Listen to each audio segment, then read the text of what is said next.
আসসালামু আলাইকুম শিক্ষার্থীরা।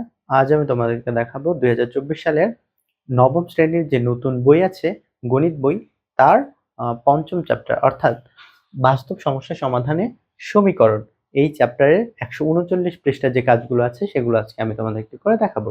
চলো শুরু করা যাক। a1x b1y সমান c1 এবং a2x প্লাস b2y সমান c2 এর সাথে তুলনা করে ছকটা পূরণ করতে হবে। এখানে তোমাদের টোটাল 4টা সমীকরণ দেওয়া আছে। তো এই 4টা সমীকরণের জন্য এখানে ফাঁকা ঘরগুলো দেওয়া আছে। এই ঘরগুলো, এই 4টা সমীকরণের জন্য এই ঘরগুলো পূরণ করতে হবে। তো এটা কিভাবে পূরণ করতে পারো সেটা নিয়ে আজকে আলোচনা করব। তো প্রথমে এই একটা সমীকরণ ধরো দেওয়া আছে x, এক নম্বরে যে সমীকরণটা দেওয়া আছে সেটা হলো x প্লাস 3y সমান 1 এবং আরেকটা সমীকরণ হলো 2x প্লাস 6y সমান 2। অর্থাৎ এক নম্বরে তোমাদের দুইটা সমীকরণ দেওয়া আছে।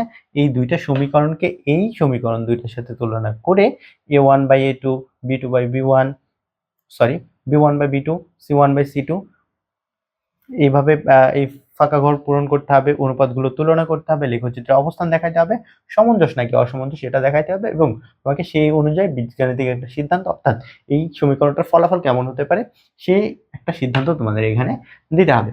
তো চলো শুরু করা যায়। আমাদেরকে প্রথমেই এই দুটো সমীকরণের সাথে তুলনা করতে হবে। এই সমীকরণটাকে আমরা এটার সাথে তুলনা করব, এই সমীকরণটাকে আমরা এটার সাথে তুলনা করব। তো এখানে দেখো x এর সাথে যেটা আছে, x এর সাথে যেটা থাকবে সাংখ্যিক সহগ বা অন্য কিছুও থাকতে পারে, সেটাকে আমরা বলবো হচ্ছে a1। এখানে x এর সাথে কিছু নাই, তাহলে যদি না থাকে তাহলে আমরা a1 এর মান ধরে নিব 1,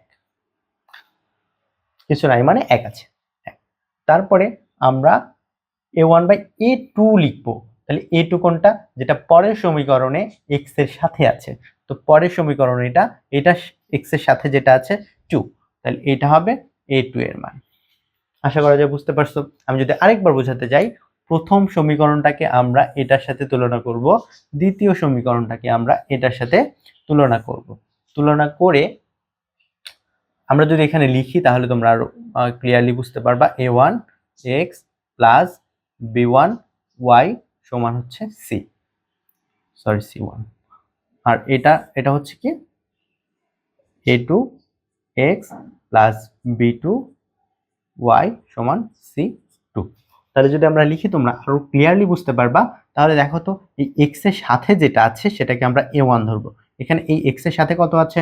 সাংখ্যিক সহগ 1, কিছু নাই 1, তাহলে 1 আমরা এখানে লিখে নিলাম। তারপরে পরের সমীকরণে আমাদের এখানে কিন্তু a1 বাই a2 বসাতে হবে। তাহলে a2 হচ্ছে এইটা, তাহলে x এর সাথে যেটা আছে সেটা হলো a2। এখানে x এর সাথে কোনটা আছে? 2, তাহলে 2 হলো a2 এর মান। ঠিক সেম ভাবে b1 হলো কোনটা? এখানে দেখো y এর সাথে যেটা আছে সেটা হলো b1, তাহলে y এর সাথে কত আছে? 3, তাহলে 3 হলো b1। তারপরে b1, তারপরে আমাদের b2 লিখতে হবে। b2 এই পরবর্তী সমীকরণে y এর সাথে যেটা আছে, y এর সাথে সেটা হলো b2, তাহলে y এর সাথে আছে 2, 6, তাহলে এটাকে যদি আমরা কাটাকাটি করি তাহলে হয় 1/2। ওকে, তারপর c1 বাই c2, দেখো এখানে c1 এর মান কত? 1, c2 2, অর্থাৎ আমরা এই তিনটা মান বের করে ফেলছি যে a1 by a2 b1 by b2 c1 by c2 যে মানগুলো হয় আমরা বের করছি। মজার ব্যাপার হলো দেখো প্রত্যেকটা মান কিন্তু same, অনুপাতগুলো same. a1 by a2 সমান 1/2, b1 বাই b2 সমান 1/2, c1 বাই c2 সমান 1/2। তাহলে অনুপাতগুলো তুলনা যদি আমরা করতে চাই তাহলে এটা তুলনা কি হবে? a1 বাই a2 সমান b1 বাই b2 সমান c1 বাই c2, অর্থাৎ তিনটা মান সমান। তিনটা মান যেহেতু সমান তাহলে তিনটা অনুপাত আমরা কি সমান লিখে দিতে পারি। a1 বাই a2 সমান b1 বাই b2 সমান c1 বাই c2। আচ্ছা, তো এইটুকু খুবই ইজি, এইটুকু আশা করা যায় খুব ভালো মতোই বুঝতে পারছো। তো মেইন তোমাদেরকে একটু হচ্ছে তোমাদের মেইন যেই সমস্যাটা হতে পারে সেটা হলো এই তিনটা মান বের করার ক্ষেত্রে। তো এখানে আছে প্রথমে লেখচিত্রে অবস্থান, তারপরে আছে সামঞ্জস্য নাকি অসামঞ্জস্য, তারপর সিদ্ধান্ত। তো দেখো লেখচিত্রে অবস্থান, এই লেখচিত্রে অবস্থানটা তোমাকে সব সময় এই উপরে ভিত্তি করে লেখচিত্রের অবস্থান কেমন হবে সেটা তোমাকে নির্ণয় করতে হবে, এবং সিদ্ধান্তটা কেমন হবে সেটা তোমার এই অনুপাতগুলোর উপরেই কিন্তু হচ্ছে নির্ভর করতেছে, বা লেখচিত্রের যে অবস্থান হবে সেই অনুযায়ী কিন্তু বীজগাণিতিক সিদ্ধান্ত তুমি নিতে পারো। ওকে, তো এখন এই অনুপাতগুলোর তুলনা করে তোমরা লেখচিত্রের অবস্থান সামঞ্জস্য নাকি অসামঞ্জস্য সিদ্ধান্ত কি নিবে এইটা বোঝানোর জন্য তোমাদের 119 পৃষ্ঠাতে 5.4 যে ছকটা দেওয়া আছে সেটা তোমাদেরকে খুব ভালোভাবে বুঝতে হবে, শিখতে হবে। সেই ছকটার জন্য আমি আলাদা করে আরেকটা ভিডিও বানাবো, সেই ভিডিওটা আই বাটনে অথবা ডেসক্রিপশন বক্সে লিঙ্ক থাকবে, তোমরা সেখান থেকে দেখে নিবা।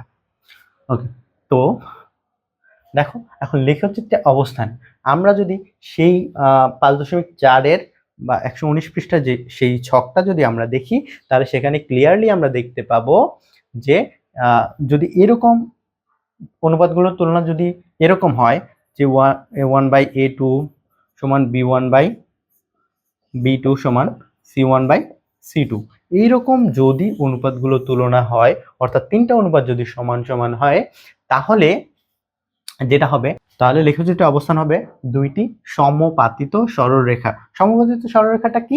এই যে একটা সরলরেখা ধরো এভাবে গেল, সমপাতিত মানে ওইটার উপরে আরেকটা সরলরেখা ধরো এরকম। ওকে, তাহলে সমপাতিত একটার উপর দিয়ে আরেকটা যাওয়া, একটার উপর দিয়ে আরেকটা যাওয়া, এটা হলো সমপাতিত সরলরেখা। তাহলে এখানে আমরা লিখবো কি সমপাতিত সরলরেখার বিষয়টা হলো এরকম, একটা সরলরেখা গেছে এইটার উপর দিয়ে আরেকটা গেছে। আচ্ছা, তাহলে এখানে আমরা আনসার পাবো। আর এটা হলো যদি সমপাতিত সরলরেখা, আর এটা হবে তোমরা ছকে দেখে নিবা, এটা হচ্ছে সমঞ্জস। তাহলে সমপাতিত সরলরেখা যদি হয় আমরা জানি কি যে লেখচিত্রের অবস্থান বা বিন্দুগুলোর অবস্থানের মাধ্যমে কিন্তু এটার কয়টা হচ্ছে ফলাফল থাকতে পারে, কয়টা সমাধান থাকতে পারে, এটা আমরা খুঁজে বের করতে পারি। তো দেখো সমপাতিত সরলরেখা তাহলে অনেকগুলো বিন্দুতে ছেদ করছে, অসংখ্য বিন্দুতে ছেদ করছে, ফলে এটার আমরা বীজগাণিতিক সিদ্ধান্ত নিতে পারি কি অসংখ্য সাধারণ সমাধান আছে। তো এভাবে আমরা প্রথম যে সমীকরণটা ছিল সেটা আমরা কমপ্লিট করলাম। এবার আমাদের দেখার পালা 2 নাম্বার যে সমীকরণটা ছিল সেইটা আমরা এবার আমরা দেখব তোমার বইয়ে 2 নাম্বার যে উদাহরণটা ছিল বা 2 নাম্বার যে অঙ্কটা ছিল সেটা খালি ঘর তুমি কিভাবে পূরণ করতে পারো। সেম ভাবে আগের মতো করে আমরা করব। দেখো a1/a2 আমাদেরকে লিখতে হবে, অর্থাৎ x এর সাথে যেটা আছে সেটার মান হচ্ছে a1, আর পরবর্তী সমীকরণে x এর সাথে যেটা আছে সেটা হচ্ছে a2, এখানে আছে 1, তাহলে এটার মান হচ্ছে 2, এক দ্বারা কাটলে 2 হয়, সিম্পল। তারপরটা দেখো b1/b2, তাহলে প্রথম সমীকরণে y এর পাশে যেটা আছে সেটা হচ্ছে b1। ওকে, এখানে -5, তাহলে -5, এই মাইনাস যদি থাকে আগে তাহলে সেটা কিন্তু তোমাকে এখানে মাইনাস কাউন্ট করতে হবে, মাইনাস এটা চিহ্ন, প্লাস থাকলে দিতে হতো না। তো ওকে 5, আর এইটার নিচে বা নিচের সমীকরণে y এর সাথে যেটা আছে সেটার মান হচ্ছে b2, তাহলে এখানে হচ্ছে 3, c1/c2, তাহলে c1 হচ্ছে 3/1 সমান 3 লিখতে পারি। ওকে, তো এবার অনুপাতগুলোর তুলনা যদি আমরা করি তাহলে আমরা দেখতে পাবো যে a1/a2 not equal to b1/b2, অর্থাৎ এটার সাথে কিন্তু মিল নাই। এটা যদি এটার সাথে মিল না থাকে তাহলে আমাদের c1/c2 নিয়ে আর কোনো ধরনের তুলনা করার কোনো দরকার নেই। যদি এটার সাথে মিল থাকতো তাহলে আমরা c1 এরটা তুলনা করতে যেতাম। দুইটি পরস্পর ছেদী সরলরেখা। আচ্ছা, তাহলে এটা এখানে আমরা উত্তর পাবো, এটা হবে সমঞ্জস।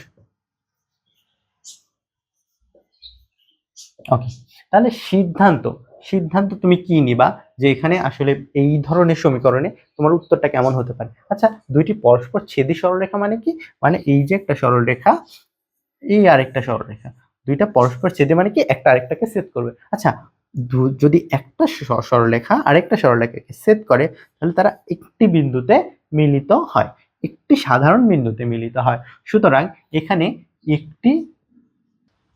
এখানে একটি সাধারণ সমাধান আছে। এবার আমরা দেখব 3 নাম্বার এবং 4 নাম্বার যে অঙ্কটি আছে সেটার ক্ষেত্রে খালি ঘরটা কেমন হবে। তো এটা এখন আমরা পূরণ করে দেখব। ঠিক সেম ভাবে a1/a2 b1/b2 c1/c2 পূর্বে আমরা যেভাবে বের করছি এখানেও আমরা ঠিক সেম ভাবে বের করব। তো এখানে দেখো a1 কি, এই x এর পাশে যেটা আছে সেটা হচ্ছে a1, আর a2 কি, এইটু হচ্ছে পরবর্তী সমীকরণ x এর সাথে যেটা আছে সেটা। তো এখানে 1 আছে, তাহলে এটা মান 2 হয়। ওকে, পরেরটা দেখো, এখানে -4 -3, তো এই মাইনাস মাইনাস কাটা, তাহলে 4/3। c1/c2, এখানে 7 আছে, এখানে -2 আছে। তাহলে দেখো এবার আমরা পাচ্ছি কি, অনুপাতগুলো যদি তুলনা করি, a1/a2 not equal to b1/b2। যদি এই দুইটা নট ইকুয়াল টু হয় তাহলে আর c1 কে আমাদের কনসিডার করার কোনো দরকার নেই। এইটুকু থেকেই আমরা হচ্ছে বুঝতে পারি যে লেখচিত্র অবস্থান কেমন হবে, সামঞ্জস্য নাকি অসামঞ্জস্য, সিদ্ধান্ত কি হবে। ওকে, তাহলে যদি এই দুইটা যদি পরস্পর সমান না হয়, তাহলে কিন্তু আমরা জানি যে এটা লেখচিত্রের অবস্থান হবে দুইটি পরস্পরছেদী সরলরেখা, তাহলে এখানে সামঞ্জস্য নাকি অসামঞ্জস্য, আর এটা যেহেতু আমরা উত্তর করতে পারবো, তো এটা হবে সামঞ্জস্য।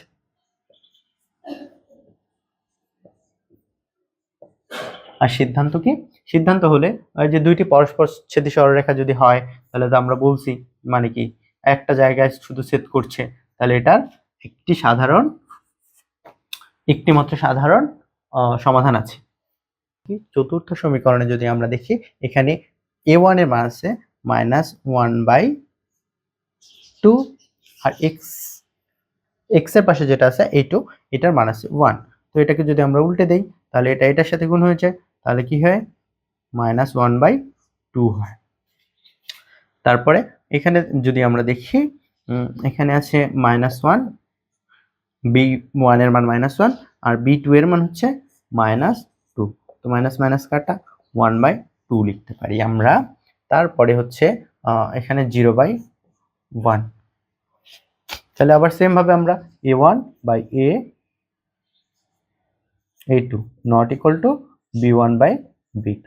যদি এই দুইটার মান নট ইকুয়াল টু হয়, তাহলে আর c1 আমাদের কনসিডার করার কোনো দরকার নাই। তারপর লেখচিত্রের অবস্থান কেমন হবে, যেহেতু এটাই হচ্ছে, তাহলে এই উপরেরটাই সামঞ্জস্য নাকি অসামঞ্জস্য, সামঞ্জস্য। একটি মাত্র সাধারণ সমাধান আছে, এটাই হচ্ছে। তাহলে আজকে আমরা দেখলাম যে নতুন বই, নবম শ্রেণীর নতুন গণিত বইয়ের 139 পৃষ্ঠার যে কাজগুলো আছে সেগুলো এখন আমরা দেখলাম। ওকে, 139 পৃষ্ঠা 1 নম্বরের যে কাজগুলো আছে সেগুলো এখন আমরা দেখলাম। 2 নম্বরের কাজগুলোর জন্য আলাদা করে আমি একটা ভিডিও বানাবো, সেটা ডেসক্রিপশন বক্সে লিংক দেওয়া আছে, তোমরা সেখান থেকে দেখে নিবা।